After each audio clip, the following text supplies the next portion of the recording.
It's pending due to legal questions which supposedly are pending. I can't see the Ashcroft v. Raich decision really affecting local dispensaries, but the city seems to think it would. And so what else is going on? Do you have any patients? The other thing that Dennis does, I want him to talk about for a minute, is he advertises his number. He's the point man for Americans for Safe Access and Safe Access Now in this county. You're not really all that active with those groups, but if somebody finds your number on the website, you've had people call you and you've given them advice, told them how to handle their cases. Is that right? Yes, that is correct. And I am the point person for Americans for Safe Access. Their website is safeaccessnow.org. If you look by county contacts, you'll see me listed for Santa Clara County. So I have had patients contact me who are looking for legal advice. I warn them I'm not a lawyer. All I can tell them is the court cases I've observed, the outcomes, both good and bad, and what they can try to do to hopefully get a positive outcome. I have helped one patient get her medicine returned to her by the police department after her case was dropped. So that's one of the things that when somebody with legal problems calls me, I try to help them resolve the legal issues, and once those issues are resolved, which so far has been 100%, help them get their medicine returned, because as evidence is no longer needed for a case. So Americans for Safe Access is basically a group that tries to promote the legal availability of medicinal marijuana to qualified patients across the country. I'm also involved with Safe Access Now, and that group's primary purpose is to get reasonable quantity guidelines established for different communities. And I've been working with the Santa Clara County Board of Supervisors and the San Jose City Council on trying to set some quantity guidelines and try to make this county a friendly environment for dispensaries. And the main issue that I've been focusing on is the Senate Bill 420 set some quantity guidelines. Among those were 12 immature plants or 6 mature plants. And there's a huge question of exactly when a plant crosses the line from being a legal immature plant to an illegal mature plant if you have over 6. So one of the provisions of SB 420 is local jurisdictions can set their own guidelines that are higher than the minimum standards. So the main issue I'm fighting for at this time on quantity guidelines is to get the county to go to just 12 plants. That way the patients, caregivers, law enforcement, everybody knows what's legal, what's illegal. It's easy to count plants. You know if you're under 12 or over 12, and it gets rid of the gray area of immature plant versus mature plant. Yeah, because that's really a questionable thing. If you look even on the federal websites, they say that tomato's not mature till it's red and ready to pick. But I think the intent of the law was that once you have your plant sexed, when you determine what your males and females are. Wayne, you got a joke for Dennis? Question, please. You don't have any, there are no dispensaries presently in San Jose? None that I know of. If there are, what would be the reaction, in your estimation, of law enforcement if on Monday morning a facility opened their doors and claimed medical cannabis, and would they continue to operate? What would law enforcement here in San Jose do to this? I expect it would be welcomed with quite a bit of skepticism from law enforcement, in that we did have a dispensary open up in Mountain View. So we did have one in Santa Clara County, and from talking with that person, he was working with the planning department in Mountain View and was told that the city police department had signed off on it. So he opened on a Monday. I'm not sure if it was a Tuesday or Wednesday when law enforcement came by, told him they were uncomfortable and asked him to shut down, and he did.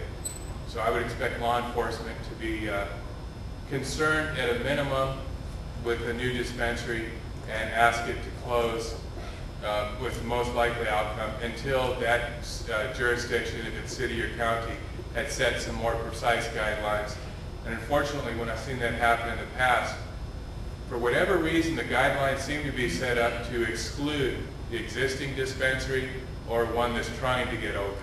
Although some cities, and thanks, Dennis, we'll move on to Jason, but just to comment, some cities, like in Modesto, they opened a dispensary and they passed a moratorium on any new ones, but the existing one was allowed to continue. And if you look at that from an economic standpoint, the government in that town granted a monopoly to that one dispensary, which is like you couldn't dream of anything better as a business owner.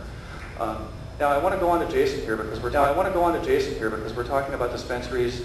You've been in San Francisco for 2 years almost. Jason? Yeah. Now we don't really want to. If somebody wants to ask Jason on the side, where he is, that's fine. But this is a non-profit event, so we're not going to get into talking about products or locations. But he is on Haight Street, but that's not very specific to say he's on Haight Street. There's 4 dispensaries I think on Haight Street, or 3 now. Yeah. Three actually. Gold Triangle shut down, right? Okay. So Jason's always been really great, and I want him to talk about how he got into it, and he'll be really great to ask questions of. Before you start, let me just say that, again, informally, if anybody wants to walk up and... I'm sorry? Yeah, say that. He has one in West Hollywood also. Yeah, that's right. Jason also has a store in West Hollywood, so he's, has experience in both markets. And before Jason starts, if anybody does want to get up and ask a question, we'll open it up at about 12:40 to 12:45 for questions. And there is a form that you have to complete. You don't have to pre-submit your question. You just have to agree to some standards of decency. So again, anybody can feel free either now or at the 12:45 moment to go up and get that letter. So why don't you tell us 5 or 10 minutes what you're working on? Basically, I've been a dispensary owner for close to 3 years now. We've operated. You get a little closer. We've operated in San Francisco with pretty much no harassment or any type of interference from any law enforcement in San Francisco, due to the fact that it's just a very comfortable, friendly environment as far as law enforcement is concerned with San Francisco. Very supportive of medical cannabis and its benefits. West Hollywood is also the same type of entity where they truly support medical cannabis and how dispensaries operate. Both cities now currently are both establishing regulations and guidelines. Both cities have a moratorium in place, so it's a challenge being in 2 moratoriums at the same time. But a moratorium in San Francisco is not the same as a moratorium. Like a moratorium here would mean that there'd be 0 dispensaries. A moratorium in San Francisco, they basically still have access, right? That would be correct, yeah. Basically, what a moratorium is designed is just as a cooling off period, so in that way it gives legislation time to institute whatever type of guidelines, laws, any type of regulations in which they want to impose within that amount of time period that the moratorium lasts for. Okay, go ahead and keep unless you want to. Okay, go ahead and keep unless you want to keep talking about this good as That's pretty much it. I'm a 26-year-old patient, suffer from cerebral palsy and a seizure disorder, and it helps people.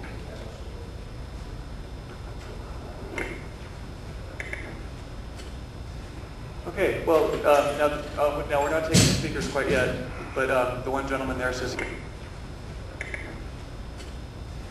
Okay, well, now we're not taking the speakers quite yet, but the one gentleman there says he has a statement to make, so he'll be number 2, and we'll allow that to happen at 12:45 to 12:50. Anybody else? I'll say real quick. Anybody else that wants to ask questions?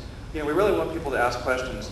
Jason here actually traveled from Southern California this morning on a plane. He really worked hard to get here before you. Wayne came from San Francisco. Sid Crane here drove all the way from in Oroville, right? Right. Yeah, and that's a 4-hour drive.